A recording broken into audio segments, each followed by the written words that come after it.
ਸਤਿ ਸ਼੍ਰੀ ਅਕਾਲ। ਤੁਸੀਂ ਵੇਖ ਰਹੇ ਹੋ ਟੀਵੀ ਪੰਜਾਬ ਤੇ ਮੈਂ ਹਾਂ ਤੁਹਾਡੇ ਨਾਲ ਇੰਦਰਪ੍ਰੀਤ ਕੌਰ ਪੰਨੂ।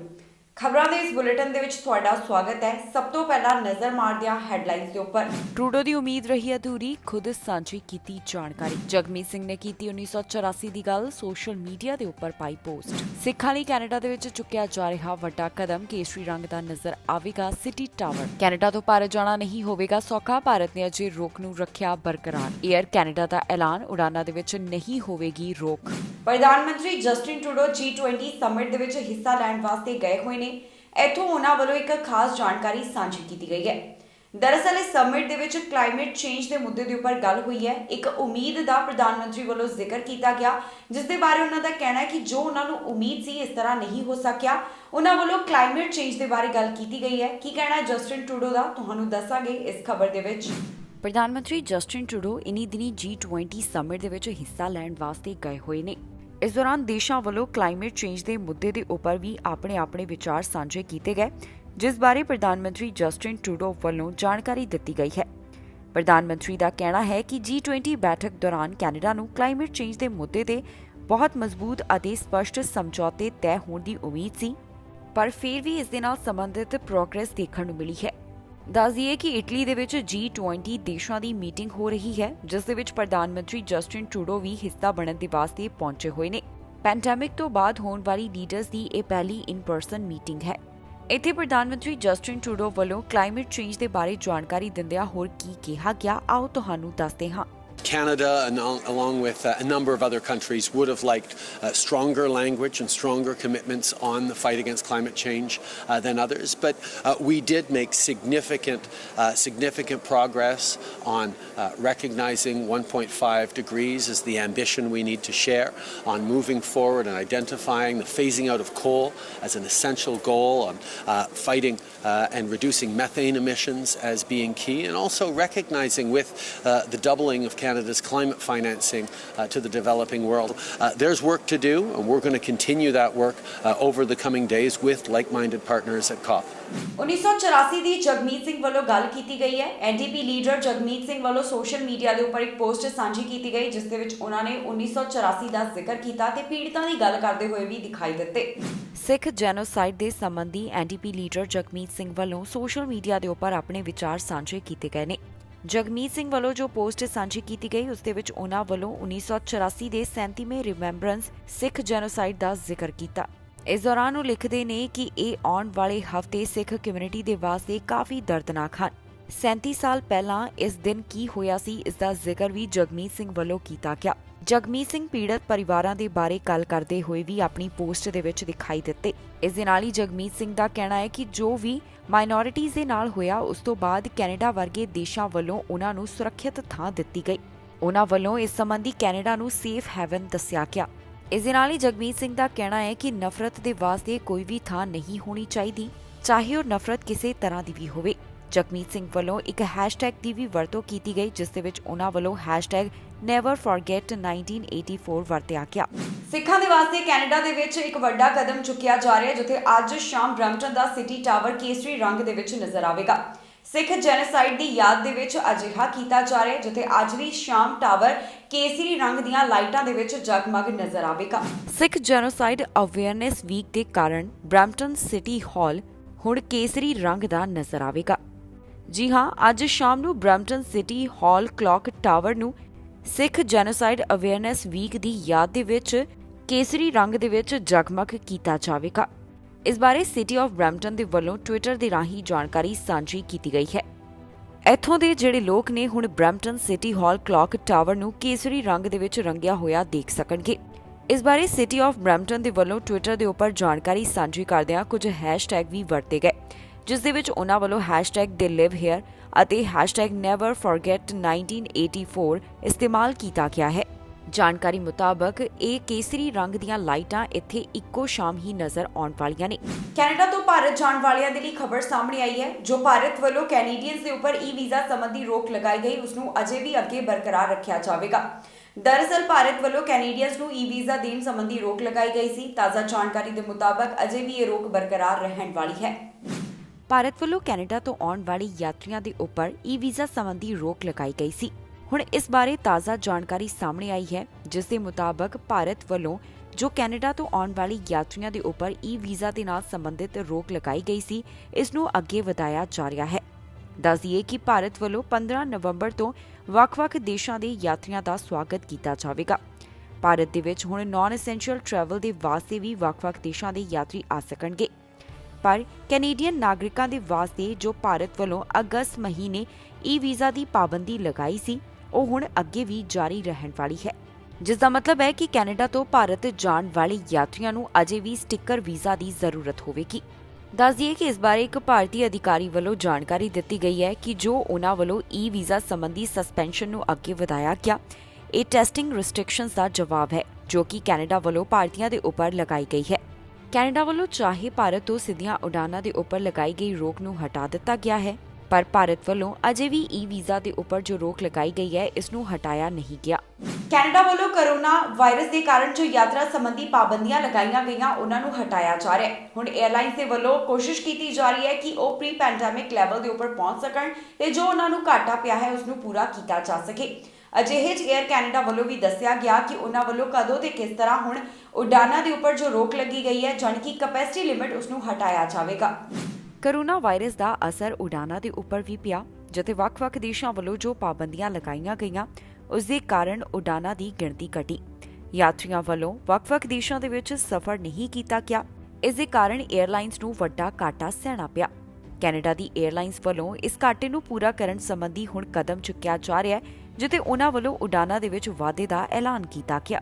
18 ਮਹੀਨਿਆਂ ਦੀ ਲੰਬੀ ਉਡੀਕ ਤੋਂ ਬਾਅਦ ਉਮੀਦ ਕੀਤੀ ਜਾ ਰਹੀ ਹੈ ਕਿ ਜਲਦ ਹੀ ਪਹਿਲਾਂ ਵਾਂਗ ਯਾਤਰਾ ਦੀ ਸ਼ੁਰੂਆਤ ਹੋ ਸਕੇਗੀ। ਕੈਲਗਰੀ ਬੇਸਡ 에ਅਰਲਾਈਨ ਦੇ ਵੱਲੋਂ ਫੈਸਲਾ ਲਿਆ ਗਿਆ ਹੈ ਕਿ ਦਸੰਬਰ ਮਹੀਨੇ ਦੇ ਆਖਿਰ ਤੱਕ ਉਨ੍ਹਾਂ ਵੱਲੋਂ 70% ਦੀ ਕੈਪੈਸਿਟੀ ਵਧਾਈ ਜਾਵੇਗੀ। ਉਨ੍ਹਾਂ ਵੱਲੋਂ ਕਿਹਾ ਗਿਆ ਹੈ ਕਿ 2022 ਦੇ ਆਖਿਰ ਤੱਕ ਉਨ੍ਹਾਂ ਵੱਲੋਂ ਡੋਮੈਸਟਿਕਲੀ ਸਾਰੀਆਂ ਉਡਾਨਾਂ ਚਲਾ ਦਿੱਤੀਆਂ ਜਾਣਗੀਆਂ ਤੇ ਨਾਲ ਹੀ ਇੰਟਰਨੈਸ਼ਨਲ ਕੈਪੈਸਿਟੀ ਦੇ ਵਿੱਚ ਵੀ ਵਾਧੇ ਦੀ ਗੱਲ ਕੀਤੀ ਜਾ ਰਹੀ ਹੈ। 에ਅਰ ਕੈਨੇਡਾ ਦੇ ਵੱਲੋਂ ਵੀ ਇਸ ਬਾਰੇ ਜਾਣਕਾਰੀ ਸਾਂਝੀ ਕਰਦਿਆਂ ਦੱਸਿਆ ਗਿਆ ਕਿ ਉਨ੍ਹਾਂ ਵੱਲੋਂ ਵੀ ਆਪਣੀਆਂ ਉਡਾਨਾਂ ਦੇ ਵਿੱਚ ਵਾਧਾ ਕੀਤਾ ਜਾਵੇਗਾ ਤਾਂ ਕਿ ਉਹ ਪ੍ਰੀ ਪੈਂਡੈਮਿਕ ਲੈਵਲ ਦੇ ਉੱਪਰ ਪਹੁੰਚ ਸਕਣ। ਜਾਣਕਾਰੀ ਦੇ ਲਈ ਦੱਸ ਦਈਏ ਕਿ 2019 ਦੇ ਮੁਕਾਬਲੇ ਜਨਵਰੀ 2021 ਦੌਰਾਨ ਨਾਰਥ ਅਮਰੀਕਨ ਪੈਸੇਂਜਰਸ ਦੀ ਡਿਮਾਂਡ ਦੇ ਵਿੱਚ 79% ਦੀ ਗਿਰਾਵਟ ਦਰਜ ਕੀਤੀ ਗਈ, ਜੋ ਕਿ 60.5% ਹੈ। ਇਸ ਬਾਰੇ ਇੰਟਰਨੈਸ਼ਨਲ 에ਅਰ ਟਰਾਂਸਪੋਰਟ ਐਸੋਸੀਏਸ਼ਨ ਵੱਲੋਂ ਜਾਣਕਾਰੀ ਦਿੱਤੀ ਗਈ ਹੈ। ਪਹਿਲਾਂ ਦੇ ਮੁਕਾਬਲੇ ਸਥਿਤੀ ਦੇ ਵਿੱਚ ਸੁਧਾਰ ਦੇਖਿਆ ਜਾ ਸਕਦਾ ਹੈ, ਪਰ ਪ੍ਰੀ ਪੈਂਡੈਮਿਕ ਲੈਵਲ ਦੇ ਮੁਕਾਬਲੇ ਅਜੇ ਵੀ ਉਡਾਨਾਂ ਦੀ ਗਿਣਤੀ ਕਾਫੀ ਘੱਟ ਹੈ, ਜਿਸ ਨੂੰ ਵਧਾਉਣ ਸੰਬੰਧੀ 에ਅਰਲਾਈਨਸ ਦੇ ਵੱਲੋਂ ਹੁਣ ਜਾਣਕਾਰੀ ਦਿੱਤੀ ਜਾ ਰਹੀ ਹੈ। ਦੱਸਣਯੋਗ ਹੈ ਕਿ ਮਾਰਚ 2020 ਤੋਂ ਹੀ ਕੋਰੋਨਾ ਵਾਇਰਸ ਦੇ ਮਾਮਲਿਆਂ ਨੂੰ ਧਿਆਨ ਵਿੱਚ ਰੱਖਦਿਆਂ ਵੱਖ-ਵੱਖ ਦੇਸ਼ਾਂ ਵੱਲੋਂ ਯਾਤਰਾ ਦੇ ਉੱਪਰ ਰੋਕ ਲਗਾ ਦਿੱਤੀ ਗਈ। ਕੈਨੇਡਾ ਵੱਲੋਂ ਵੀ ਕੁਝ ਅਜਿਹਾ ਕਦਮ ਚੁੱਕਿਆ ਗਿਆ, ਜਿੱਥੇ ਇੰਟਰਨੈਸ਼ਨਲ ਉਡਾਨਾਂ ਦੇ ਉੱਪਰ ਰੋਕ ਲਗਾਈ ਗਈ ਤੇ ਹੁਣ ਕੈਨੇਡਾ ਵੱਲੋਂ ਇਹਨਾਂ ਰੋਕਾਂ ਨੂੰ ਹਟਾ ਦਿੱਤਾ ਗਿਆ ਹੈ। ਵੱਖ-ਵੱਖ ਦੇਸ਼ਾਂ ਦੇ ਯਾਤਰੀਆਂ ਦਾ ਉਨ੍ਹਾਂ ਵੱਲੋਂ ਸਵਾਗਤ ਕੀਤਾ ਜਾ ਰਿਹਾ ਹੈ। ਕੈਨੇਡਾ ਦੇ ਵਿੱਚ ਦਾਖਲ ਹੋਣ ਵਾਲੇ ਯਾਤਰੀਆਂ ਦੇ ਲਈ ਸ਼ਰਤ ਰੱਖੀ ਗਈ ਹੈ ਕਿ ਉਹ ਫੁੱਲੀ ਵੈਕਸੀਨੇਟਡ ਹੋਣ ਅਤੇ ਉਨ੍ਹਾਂ ਲਈ ਜ਼ਰੂਰੀ ਹੈ ਕਿ ਉਹ ਕੋਵਿਡ-19 ਟੈਸਟ ਦੀ ਨੈਗੇਟਿਵ ਰਿਪੋਰਟ ਵੀ ਦਿਖਾਉਣ। ਮਾਰਚ 2020 ਤੋਂ ਹੀ ਆਸਟ੍ਰੇਲੀਆ ਵੱਲੋਂ ਬੜੀ ਸਖਤੀ ਦੇ ਨਾਲ ਯਾਤਰਾ ਪਾਬੰਦੀਆਂ ਲਗਾਈਆਂ ਗਈਆਂ ਤੇ ਹੁਣ ਇਸ ਨੂੰ ਖੋਲ੍ਹਣ ਦੀ ਸ਼ੁਰੂਆਤ ਕਰ ਦਿੱਤੀ ਗਈ ਹੈ। ਆਸਟ੍ਰੇਲੀਆ ਵੱਲੋਂ ਅੰਤਰਰਾਸ਼ਟਰੀ ਯਾਤਰੀਆਂ ਵਾਸਤੇ ਬਾਰਡਰ ਖੋਲ੍ਹੇ ਜਾਣਗੇ, ਜਿਸ ਦੀ ਸ਼ੁਰੂਆਤ ਅੱਜ ਤੋਂ ਕਰ ਦਿੱਤੀ ਗਈ ਹੈ।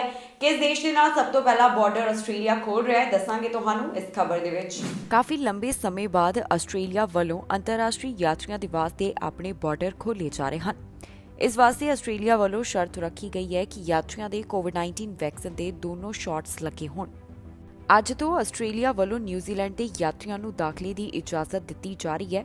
ਨਿਊਜ਼ੀਲੈਂਡ ਤੋਂ ਆਉਣ ਵਾਲੇ ਇਨ੍ਹਾਂ ਯਾਤਰੀਆਂ ਨੂੰ ਆਸਟ੍ਰੇਲੀਆ ਪਹੁੰਚਣ ਦੇ ਉੱਪਰ ਕੁਆਰੰਟਾਈਨ ਦੀ ਜ਼ਰੂਰਤ ਨਹੀਂ ਹੋਵੇਗੀ। ਇਸ ਬਾਰੇ ਸਾਰੀ ਜਾਣਕਾਰੀ ਆਸਟ੍ਰੇਲੀਆ ਦੀ ਟੂਰਿਜ਼ਮ ਮਿਨਿਸਟਰ ਦੇ ਵੱਲੋਂ ਸਾਂਝੀ ਕੀਤੀ ਗਈ ਹੈ। ਦੱਸਣਯੋਗ ਹੈ ਕਿ ਮਾਰਚ 2020 ਤੋਂ ਹੀ ਆਸਟ੍ਰੇਲੀਆ ਵੱਲੋਂ ਯਾਤਰਾ ਸੰਬੰਧੀ ਪਾਬੰਦੀਆਂ ਲਗਾਈਆਂ ਗਈਆਂ। ਆਸਟ੍ਰੇਲੀਆ ਅਜਿਹਾ ਦੇਸ਼ ਸੀ ਜਿਸ ਵੱਲੋਂ ਬੜੀ ਸਖਤੀ ਦੇ ਨਾਲ ਉਡਾਨਾਂ ਦੇ ਉੱਪਰ ਪਾਬੰਦੀ ਲਗਾਈ ਗਈ ਸੀ ਤੇ ਹੁਣ ਉਨ੍ਹਾਂ ਵੱਲੋਂ ਇੱਕ ਲੰਬੇ ਇੰਤਜ਼ਾਰ ਤੋਂ ਬਾਅਦ ਇਹਨਾਂ ਦੇ ਵਿੱਚ ਰਾਹਤ ਦਿੱਤੀ ਜਾ ਰਹੀ ਹੈ।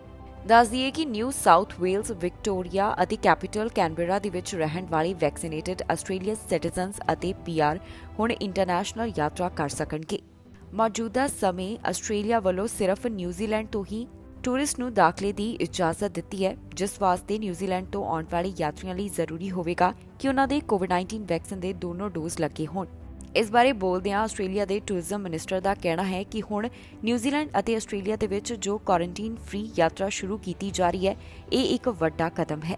ਇੱਥੇ ਇਹ ਵੀ ਦੱਸਣਯੋਗ ਹੈ ਕਿ ਆਸਟ੍ਰੇਲੀਆ ਦੇ ਵਿੱਚ ਕੁਆਰੰਟੀਨ ਦੇ ਨਿਯਮ ਨੂੰ ਵੀ ਬੜੀ ਸਖਤੀ ਦੇ ਨਾਲ ਲਾਗੂ ਕੀਤਾ ਗਿਆ ਸੀ।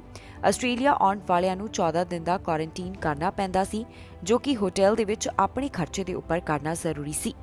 ਦੱਸ ਦਈਏ ਕਿ ਨਿਊ ਸਾਊਥ ਵੇਲਜ਼ ਦੇ ਵਿੱਚ ਇਸ ਸਮੇਂ 16 ਸਾਲ ਅਤੇ ਇਸ ਤੋਂ ਵੱਧ ਉਮਰ ਵਾਲਿਆਂ ਵਿੱਚ 80% ਲੋਕ ਫੁੱਲੀ ਵੈਕਸੀਨੇਟਡ ਹਨ। ਅਜਿਹਾ ਹੀ ਅੰਕੜਾ ਕੈਨਬਰਾ ਤੋਂ ਵੀ ਸਾਹਮਣੇ ਆਇਆ, ਜਿੱਥੇ 80% ਤੋਂ ਵੱਧ ਆਬਾਦੀ ਇਸ ਸਮੇਂ ਫੁੱਲੀ ਵੈਕਸੀਨੇਟਡ ਹੈ। ਪੂਰੇ ਆਸਟ੍ਰੇਲੀਅਨਸ ਦੀ ਜੇਕਰ ਗੱਲ ਕੀਤੀ ਜਾਵੇ ਤਾਂ ਉਹਨਾਂ ਵਿੱਚ 77% ਦੀ ਆਬਾਦੀ ਅਜਿਹੀ ਹੈ ਜਿਨ੍ਹਾਂ ਵੱਲੋਂ ਕੋਵਿਡ-19 ਵੈਕਸੀਨ ਦੇ ਦੋਨੋਂ ਸ਼ਾਟਸ ਲਗਵਾਏ ਗਏ ਅਤੇ 88% ਦੀ ਆਬਾਦੀ ਵੱਲੋਂ ਕੋਵਿਡ-19 ਵੈਕਸੀਨ ਦੀ ਇੱਕ ਡੋਜ਼ ਹਾਸਲ ਕੀਤੀ ਗਈ ਹੈ। ਅਮਰੀਕਾ ਵੱਲੋਂ 8 ਨਵੰਬਰ ਤੋਂ ਬਾਰਡਰ ਖੋਲ੍ਹਿਆ ਜਾ ਰਿਹਾ ਹੈ ਤੇ ਨਾਲ ਹੀ ਉਹਨਾਂ ਵੱਲੋਂ ਯਾਤਰੀਆਂ ਦਾ ਸਵਾਗਤ ਕੀਤਾ ਜਾਵੇਗਾ। ਹੁਣ ਅਮਰੀਕਾ ਵੱਲੋਂ ਜਾਣਕਾਰੀ ਦਿੱਤੀ ਗਈ ਹੈ ਕਿ ਜਿਹੜੇ 18 ਸਾਲ ਤੋਂ ਘੱਟ ਉਮਰ ਵਾਲੇ ਨੇ ਉਹਨਾਂ ਨੂੰ ਇੱਥੇ ਦਾਖਲੇ ਦੀ ਇਜਾਜ਼ਤ ਕਿਸ ਤਰ੍ਹਾਂ ਦਿੱਤੀ ਜਾਵੇਗੀ। CDC ਵੱਲੋਂ ਇਸ ਬਾਰੇ ਦੱਸਿਆ ਗਿਆ ਕਿ 18 ਸਾਲ ਤੋਂ ਘੱਟ ਉਮਰ ਵਾਲੇ ਅਨਵੈਕਸੀਨੇਟਡ ਨੂੰ ਵੀ ਹੁਣ ਅਮਰੀਕਾ ਆਉਣ ਦੇ ਉੱਪਰ ਕੁਆਰੰਟੀਨ ਦੀ ਜ਼ਰੂਰਤ ਨਹੀਂ ਹੋਵੇਗੀ। ਕੁਝ ਬਿਨਾਂ ਟੀਕੇ ਵਾਲੇ ਯਾਤਰੀਆਂ ਨੂੰ ਵੀ ਕੁਆਰੰਟੀਨ ਦੇ ਨਿਯਮ ਤੋਂ ਰਾਹਤ ਦਿੱਤੀ ਜਾਵੇਗੀ। ਜੀ ਹਾਂ, CDC ਵੱਲੋਂ ਇਸ ਬਾਰੇ ਜਾਣਕਾਰੀ ਦਿੱਤੀ ਗਈ ਹੈ ਕਿ ਅਨਵੈਕਸੀਨੇਟਡ ਯੰਗ ਫੋਰਨ ਟਰੈਵਲਰਸ ਨੂੰ ਅਮਰੀਕਾ ਆਉਣ ਦੇ ਉੱਪਰ ਕੁਆਰੰਟੀਨ ਦੀ ਜ਼ਰੂਰਤ ਨਹੀਂ ਹੋਵੇਗੀ। ਜਾਣਕਾਰੀ ਮੁਤਾਬਕ 18 ਸਾਲ ਤੋਂ ਘੱਟ ਉਮਰ ਵਾਲੇ ਯਾਤਰੀਆਂ ਨੂੰ ਹੁਣ ਅਮਰੀਕਾ ਆਉਣ ਦੇ ਉੱਪਰ ਕੁਆਰੰਟੀਨ ਨਹੀਂ ਕਰਨਾ ਹੋਵੇਗਾ, ਜਿਸ ਦੇ ਵਿੱਚ ਬਿਨਾਂ ਟੀਕੇ ਵਾਲਿਆਂ ਨੂੰ ਵੀ ਸ਼ਾਮਲ ਕੀਤਾ ਗਿਆ ਹੈ। ਦੱਸ ਦਈਏ ਕਿ 8 ਨਵੰਬਰ ਤੋਂ ਅਮਰੀਕਾ ਵੱਲੋਂ ਜੋ ਯਾਤਰਾ ਸੰਬੰਧੀ ਪਾਬੰਦੀ ਲਗਾਈ ਗਈ ਸੀ, ਉਸ ਨੂੰ ਹਟਾਇਆ ਜਾ ਰਿਹਾ ਹੈ। ਅਮਰੀਕਾ ਵੱਲੋਂ ਹੁਣ ਵੱਖ-ਵੱਖ ਦੇਸ਼ਾਂ ਦੇ ਅੰਤਰਰਾਸ਼ਟਰੀ ਯਾਤਰੀਆਂ ਦਾ ਸਵਾਗਤ ਕੀਤਾ ਜਾਵੇਗਾ। ਵੱਖ-ਵੱਖ ਦੇਸ਼ਾਂ ਤੋਂ ਯਾਤਰੀ ਨਾਨ ਐਸੈਂਸ਼ੀਅਲ ਟਰੈਵਲ ਦੇ ਵਾਸਤੇ ਅਮਰੀਕਾ ਆ ਸਕਣਗੇ। ਇਸੇ ਦਿਨ ਹੀ ਅਮਰੀਕਾ ਵੱਲੋਂ ਕੈਨੇਡਾ ਦੇ ਨਾਲ ਬਾਰਡਰ ਵੀ ਖੋਲ੍ਹਿਆ ਜਾ ਰਿਹਾ ਹੈ। ਅਮਰੀਕਾ ਦੇ ਵਿੱਚ ਭਾਰਤ ਤੋਂ ਵੀ ਯਾਤਰੀਆਂ ਨੂੰ ਆਉਣ ਦੀ ਇਜਾਜ਼ਤ ਹੋਵੇਗੀ, ਜਿਸ ਬਾਰੇ ਪਹਿਲਾਂ ਹੀ ਅਮਰੀਕਾ ਵੱਲੋਂ ਜਾਣਕਾਰੀ ਸਾਂਝੀ ਕਰ ਦਿੱਤੀ ਗਈ। ਇਨ੍ਹਾਂ ਯਾਤਰੀਆਂ ਵਾਸਤੇ ਜ਼ਰੂਰੀ ਹੈ ਕਿ ਉਹਨਾਂ ਦੇ WHO ਵੱਲੋਂ ਮਾਨਤਾ ਪ੍ਰਾਪਤ ਕੋਵਿਡ-19 ਵੈਕਸੀਨ ਲੱਗੀ ਹੋਵੇ। ਭਾਰਤ ਤੋਂ ਆਉਣ ਵਾਲੇ ਯਾਤਰੀਆਂ ਦੇ ਵਾਸਤੇ ਕੋਵਿਸ਼ੀਲਡ ਵੈਕਸੀਨ ਨੂੰ ਮਨਜ਼ੂਰ ਕੀਤਾ ਗਿਆ ਹੈ। ਧਿਆਨ ਦੇਣ ਯੋਗ ਗੱਲ ਹੈ ਕਿ ਅਮਰੀਕਾ ਆਉਣ ਵਾਲੇ ਯਾਤਰੀਆਂ ਦੇ ਵਾਸਤੇ ਜ਼ਰੂਰੀ ਹੈ ਕਿ ਉਹਨਾਂ ਨੂੰ ਇੱਥੇ ਆਉਣ ਦੇ ਉੱਪਰ ਕੋਵਿਡ-19 ਨੈਗੇਟਿਵ ਰਿਪੋਰਟ ਵੀ ਦਿਖਾਉਣੀ ਹੋਵੇਗੀ। ਪਰ ਇੱਕ ਵੱਡਾ ਸਵਾਲ ਬਣਿਆ ਹੋਇਆ ਸੀ ਕਿ ਜਿਹੜੇ 18 ਸਾਲ ਤੋਂ ਘੱਟ ਉਮਰ ਦੇ ਅਨਵੈਕਸੀਨੇਟਡ ਹਨ, ਉਹਨਾਂ ਨੂੰ ਅਮਰੀਕਾ ਆਉਣ ਦੇ ਉੱਪਰ ਕੁਆਰੰਟੀਨ ਕਰਨਾ ਪਵੇਗਾ ਜਾਂ ਫਿਰ ਨਹੀਂ।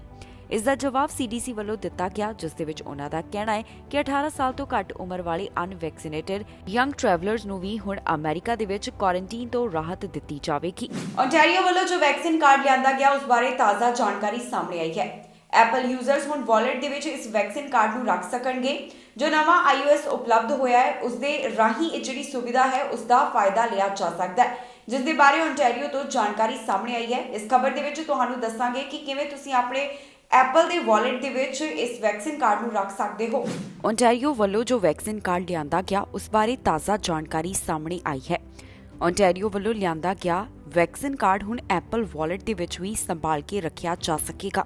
ਜੀ ਹਾਂ, ਐਪਲ ਯੂਜ਼ਰਸ ਓਨਟਾਰੀਓ ਦੇ ਇਸ ਵੈਕਸੀਨ ਕਾਰਡ ਨੂੰ QR ਕੋਡ ਦੇ ਨਾਲ ਐਪਲ ਵਾਲਟ ਦੇ ਵਿੱਚ ਰੱਖ ਸਕਣਗੇ। ਐਪਲ ਵੱਲੋਂ ਜੋ ਨਵਾਂ ਆਪਰੇਟਿੰਗ ਸਿਸਟਮ ਲਿਆਂਦਾ ਗਿਆ, ਉਸ ਦੇ ਵਿੱਚ ਵੈਕਸੀਨ ਕਾਰਡ ਨੂੰ ਸੰਭਾਲ ਕੇ ਰੱਖਣ ਦੀ ਵਿਸ਼ੇਸ਼ਤਾ ਦਿੱਤੀ ਗਈ ਹੈ। ਜਾਣਕਾਰੀ ਦੇ ਲਈ ਦੱਸੀਏ ਕਿ iOS 15.1 ਆਪਰੇਟਿੰਗ ਸਿਸਟਮ ਵਾਲੇ ਐਪਲ ਯੂਜ਼ਰਸ ਆਪਣੇ ਵੈਕਸੀਨ ਕਾਰਡ ਨੂੰ QR ਕੋਡ ਦੇ ਨਾਲ ਆਪਣੇ ਐਪਲ ਵਾਲਟ ਦੇ ਵਿੱਚ ਅਤੇ ਐਪਲ ਹੈਲਥ ਐਪ ਦੇ ਵਿੱਚ ਰੱਖ ਸਕਣਗੇ। ਯੂਜ਼ਰਸ ਨੂੰ ਆਪਣੇ ਐਪਲ ਵਾਲਟ ਦੇ ਨਾਲ ਇਸ ਕਾਰਡ ਨੂੰ ਜੋੜਨ ਵਾਸਤੇ ਇਸ ਨੂੰ ਦੁਬਾਰਾ ਡਾਊਨਲੋਡ ਕਰਨ ਦੀ ਜ਼ਰੂਰਤ ਨਹੀਂ ਹੋਵੇਗੀ। ਜਿਨ੍ਹਾਂ ਵਿਅਕਤੀਆਂ ਕੋਲ ਇਸ ਸਮੇਂ ਵੈਕਸੀਨ ਕਾਰਡ ਡਾਊਨਲੋਡ ਨਹੀਂ ਕੀਤਾ ਗਿਆ, ਉਹ ਵੀ ਇਸ ਨੂੰ ਹਾਸਲ ਕਰ ਸਕਣਗੇ। ਜ਼ਿਕਰਯੋਗ ਹੈ ਕਿ ਓਨਟਾਰੀਓ ਵੱਲੋਂ 22 ਸਤੰਬਰ ਤੋਂ ਵੈਕਸੀਨੇਸ਼ਨ ਪਾਸਪੋਰਟ ਸਿਸਟਮ ਲਾਗੂ ਕੀਤਾ ਗਿਆ। ਇੱਥੇ ਪ੍ਰੋਵਿੰਸ ਦੇ ਵਿੱਚ ਕਈ ਨਾਨ ਐਸੈਂਸ਼ੀਅਲ ਐਕਟੀਵਿਟੀਜ਼ ਦਾ ਹਿੱਸਾ ਬਣਨ ਦੇ ਵਾਸਤੇ ਹੁਣ ਵੈਕਸੀਨੇਸ਼ਨ ਦਾ ਸਬੂਤ ਮੰਗਿਆ ਜਾਂਦਾ ਹੈ। ਜਿਨ੍ਹਾਂ ਵੱਲੋਂ ਪਹਿਲਾਂ ਹੀ ਵੈਕਸੀਨ ਕਾਰਡ ਹਾਸਲ ਕੀਤਾ ਗਿਆ, ਉਹ ਯੂਜ਼ਰਸ ਵੀ ਆਪਰੇਟਿੰਗ ਸਿਸਟਮ ਨੂੰ ਅਪਡੇਟ ਕਰਕੇ ਕਾਰਡ ਨੂੰ ਆਪਣੇ ਐਪਲ ਵਾਲਟ ਦੇ ਵਿੱਚ ਜਮ੍ਹਾਂ ਕਰ ਸਕਣਗੇ। ਇੱਥੇ ਇਹ ਵੀ ਦੱਸਣਯੋਗ ਹੈ ਕਿ ਓਨਟਾਰੀਓ ਦੇ ਵਿੱਚ ਵੈਕਸੀਨ ਬੂਸਟਰ ਸ਼ਾਟ ਦੇ ਬਾਰੇ ਵੀ ਚਰਚਾ ਚੱਲ ਰਹੀ ਹੈ, ਜਿਸ ਦੇ ਬਾਰੇ ਆਉਣ ਵਾਲੇ ਹਫ਼ਤੇ ਦੌਰਾਨ ਐਲਾਨ ਕੀਤਾ ਜਾ ਸਕਦਾ ਹੈ। ਓਨਟਾਰੀਓ ਵਿੱਚ 80 ਸਾਲ ਅਤੇ ਇਸ ਤੋਂ ਵੱਧ ਉਮਰ ਵਾਲਿਆਂ ਦੇ ਲਈ ਵੈਕਸੀਨੇਸ਼ਨ ਬੂਸਟਰ ਸ਼ਾਟ ਰეკਮੈਂਡ ਕੀਤਾ ਜਾ ਸਕੇਗਾ। ਦੱਸ ਦਈਏ ਕਿ ਓਨਟਾਰੀਓ ਦੇ ਵਿੱਚ ਇਸ ਸਮੇਂ ਵੱਧ ਗਿਣਤੀ ਆਬਾਦੀ ਵੱਲੋਂ ਕੋਵਿਡ-19 ਵੈਕਸੀਨ ਹਾਸਲ ਕੀਤੀ ਗਈ ਹੈ। ਪ੍ਰੋਵਿੰਸ ਦੇ ਵਿੱਚ 88% ਆਬਾਦੀ ਅਜਿਹੀ ਹੈ ਜਿਨ੍ਹਾਂ ਵੱਲੋਂ ਕੋਵਿਡ-19 ਵੈਕਸੀਨ ਦੀ ਘੱਟੋ-ਘੱਟ 1 ਡੋਜ਼ ਹਾਸਲ ਕੀਤੀ ਗਈ। ਇਸ ਦੇ ਨਾਲ ਹੀ ਓਨਟਾਰੀਓ ਦੇ ਵਿੱਚ ਡਬਲ ਡੋਜ਼ ਹਾਸਲ ਕਰਨ ਵਾਲਿਆਂ ਦੀ ਗਿਣਤੀ 84% ਤੋਂ ਵੱਧਦੀ ਹੈ। ਓਨਟਾਰੀਓ ਤੋਂ ਜਾਣਕਾਰੀ ਸਾਹਮਣੇ ਆਈ ਹੈ ਜਿੱਥੇ ਕੁਝ ਬੱਸ ਸੇਵਾਵਾਂ ਰੱਦ ਕਰਨੀਆਂ ਪਈਆਂ। ਬੱਸਾਂ ਦੇ ਨਾਲ ਜੁੜੀ ਹੋਈ ਕੰਪਨੀ ਵੱਲੋਂ ਜੋ ਵੈਕਸੀਨੇਸ਼ਨ ਦੇ ਬਾਰੇ ਐਲਾਨ ਕੀਤਾ ਗਿਆ ਸੀ ਉਸ ਦੇ ਤਹਿਤ ਬਿਨਾਂ ਵੈਕਸੀਨ ਵਾਲੇ ਮੁਲਾਜ਼ਮਾਂ ਨੂੰ ਯਾਨੀ ਕਿ ਜਿਹੜੇ ਵਰਕਰਸ ਵੱਲੋਂ ਕੋਵਿਡ-19 ਵੈਕਸੀਨ ਹਾਸਲ ਨਹੀਂ ਕੀਤੀ ਗਈ ਸੀ ਉਹਨਾਂ ਨੂੰ ਸਸਪੈਂਡ ਕੀਤਾ ਗਿਆ, ਜਿਸ ਤੋਂ ਬਾਅਦ ਸਟਾਫ ਦੀ ਸ਼ਾਰਟੇਜ ਹੋ ਗਈ। ਇਸ ਦਾ ਨਤੀਜਾ ਇਹ ਨਿਕਲਿਆ ਕਿ ਕਈ ਬੱਸਾਂ ਰੱਦ ਕਰਨੀਆਂ ਪੈ ਗਈਆਂ। ਮੈਟਰੋਲਿੰਕਸ ਬੱਸਾਂ ਦੇ ਕਈ ਰੂਟ ਕੈਂਸਲ ਹੋ ਗਏ ਕਿਉਂਕਿ ਇੱਥੇ ਬਿਨਾਂ ਵੈਕਸੀਨ ਵਾਲੇ ਮੁਲਾਜ਼ਮਾਂ ਨੂੰ ਸਸਪੈਂਡ ਕੀਤਾ ਗਿਆ। ਜਾਣਕਾਰੀ ਓਨਟਾਰੀਓ ਤੋਂ ਸਾਹਮਣੇ ਆਈ ਹੈ ਜਿੱਥੇ ਓਨਟਾਰੀਓ ਦੀ ਟ੍ਰਾਂਜ਼ਿਟ ਕੰਪਨੀ ਮੈਟਰੋਲਿੰਕਸ ਵੱਲੋਂ ਜਿਨ੍ਹਾਂ ਵੱਲੋਂ ਅਜੇ ਤੱਕ ਕੋਵਿਡ-19 ਵੈਕਸੀਨ ਨਹੀਂ ਲਗਵਾਈ ਗਈ ਉਹਨਾਂ ਮੁਲਾਜ਼ਮਾਂ ਨੂੰ ਮੁਅੱਤਲ ਕੀਤਾ ਗਿਆ। ਓਨਟਾਰੀਓ ਦੀ ਇਸ ਕੰਪਨੀ ਵੱਲੋਂ ਜਦੋਂ ਅਜਿਹਾ ਕਦਮ ਚੁੱਕਿਆ ਗਿਆ ਤਾਂ ਉਹਨਾਂ ਨੂੰ ਸਟਾਫ ਦੀ ਕਮੀ ਆ ਗਈ, ਜਿਸ ਦੇ ਕਾਰਨ ਉਹਨਾਂ ਨੂੰ ਕਈ ਬੱਸ ਸੇਵਾਵਾਂ ਰੱਦ ਕਰਨੀਆਂ ਪੈ ਗਈਆਂ। ਇਸ ਬਾਰੇ ਗ੍ਰੇਟਰ ਟੋਰਾਂਟੋ ਅਤੇ ਹੈਮਿਲਟਨ ਏਰੀਆ ਦੇ ਵਿੱਚ ਟ੍ਰਾਂਜ਼ਿਟ ਨੈਟਵਰਕ ਵੱਲੋਂ ਖਾਸ ਜਾਣਕਾਰੀ ਯਾਤਰੀਆਂ ਦੇ ਵਾਸਤੇ ਸਾਂਝੀ ਕੀਤੀ ਗਈ ਹੈ, ਜਿਸ ਦੇ ਵਿੱਚ ਉਹਨਾਂ ਨੇ ਯਾਤਰੀਆਂ ਨੂੰ ਸਲਾਹ ਦਿੱਤੀ ਕਿ ਬੱਸ ਅਤੇ ਟ੍ਰੇਨ ਸੇਵਾਵਾਂ ਦੀ ਸੂਚੀ ਨੂੰ ਲਗਾਤਾਰ ਚੈੱਕ ਕੀਤਾ ਜਾਵੇ। ਹੁਣ ਏਜੰਸੀ ਵੱਲੋਂ ਜਿਹੜੀਆਂ ਸਰਵਿਸਿਜ਼ ਨੂੰ ਰੱਦ ਕੀਤਾ ਗਿਆ ਉਹਨਾਂ ਦੀ ਗਿਣਤੀ ਸੀਮਤ ਦੱਸੀ ਜਾ ਰਹੀ ਹੈ। ਅਜੇ ਏਜੰਸੀ ਵੱਲੋਂ ਇਹ ਤਾਂ ਜਾਣਕਾਰੀ ਨਹੀਂ ਦਿੱਤੀ ਗਈ ਕਿ ਉਹਨਾਂ ਵੱਲੋਂ ਕਿਹੜੀਆਂ ਸਰਵਿਸਿਜ਼ ਨੂੰ ਰੱਦ ਕੀਤਾ ਗਿਆ। ਵੈਕਸੀਨੇਸ਼ਨ ਦੇ ਨਾਲ ਜੁੜੀ ਹੋਈ ਜਾਣਕਾਰੀ ਦੇ ਮੁਤਾਬਕ ਏਜੰਸੀ ਦਾ ਕਹਿਣਾ ਹੈ ਕਿ ਉਹਨਾਂ ਦੇ 4600 ਮੁਲਾਜ਼ਮਾਂ ਵਿੱਚੋਂ 2 ਤੋਂ 3% ਮੁਲਾਜ਼ਮ ਅਜਿਹੇ ਸਨ ਜਿਨ੍ਹਾਂ ਨੇ ਕੋਵਿਡ-19 ਵੈਕਸੀਨ ਦੇ ਦੋਨੋਂ ਸ਼ਾਟਸ ਹਾਸਲ ਨਹੀਂ ਕੀਤੇ। ਜਿਸ ਤਰ੍ਹਾਂ ਕੰਪਨੀ ਵੱਲੋਂ ਐਲਾਨ ਕੀਤਾ ਗਿਆ ਸੀ ਉਸੇ ਦੇ ਮੁਤਾਬਕ ਉਹਨਾਂ ਵੱਲੋਂ ਕਾਰਵਾਈ ਕਰਦਿਆਂ ਬਗੈਰ ਵੈਕਸੀਨ ਵਾਲੇ ਮੁਲਾਜ਼ਮਾਂ ਨੂੰ ਬਿਨਾਂ ਤਨਖਾਹ ਦੇ ਮੁਅੱਤਲ ਕਰ ਦਿੱਤਾ ਗਿਆ। ਅਕਤੂਬਰ ਮਹੀਨੇ ਦੌਰਾਨ ਵੱਖ-ਵੱਖ ਪ੍ਰੋਵਿੰਸਸ ਦੇ ਵੱਲੋਂ ਲਗਾਤਾਰ ਕਈ ਪੀਐਨਪੀ ਡਰਾਅ ਕੱਢੇ ਗਏ, ਜਿਸ ਦੇ ਵਿੱਚ ਕਈ ਉਮੀਦਵਾਰਾਂ ਨੂੰ ਇਨਵੀਟੇਸ਼ਨ ਮਿਲੇ। ਕਈ ਅਜਿਹੇ ਪ੍ਰੋਵਿੰਸ ਹਨ ਜਿਨ੍ਹਾਂ ਵੱਲੋਂ ਇੱਕ ਮਹੀਨੇ ਵਿੱਚ ਵੀ 10 ਡਰਾਅ ਕੱਢੇ ਗਏ। ਕਿਸ ਪ੍ਰੋਵਿੰਸ ਦੇ ਵਿੱਚ ਕਿੰਨੇ ਉਮੀਦਵਾਰਾਂ ਦੀ ਕਿਸਮਤ ਜਾਗੀ ਹੈ, ਕਿੰਨੇ ਡਰਾਅ ਕੱਢੇ ਗਏ, ਦੱਸਾਂਗੇ ਤੁਹਾਨੂੰ ਇਸ ਖਬਰ ਦੇ ਵਿੱਚ। ਕੈਨੇਡਾ ਦੇ ਵਿੱਚ ਅਕਤੂਬਰ ਮਹੀਨੇ ਦੌਰਾਨ ਕਈ ਪੀਐਨਪੀ ਡਰਾਅ ਕੱਢੇ ਗਏ। ਪ੍ਰੋਵਿੰਸਸ ਦੇ ਵੱਲੋਂ ਜੋ ਇਹ ਡਰਾਅ ਐਲਾਨ ਕੀਤੇ ਗਏ ਇਸ ਦੇ ਵਿੱਚ ਕਈ ਉਮੀਦਵਾਰਾਂ ਨੂੰ ਇਨਵੀਟੇਸ਼ਨ ਹਾਸਲ ਹੋਏ।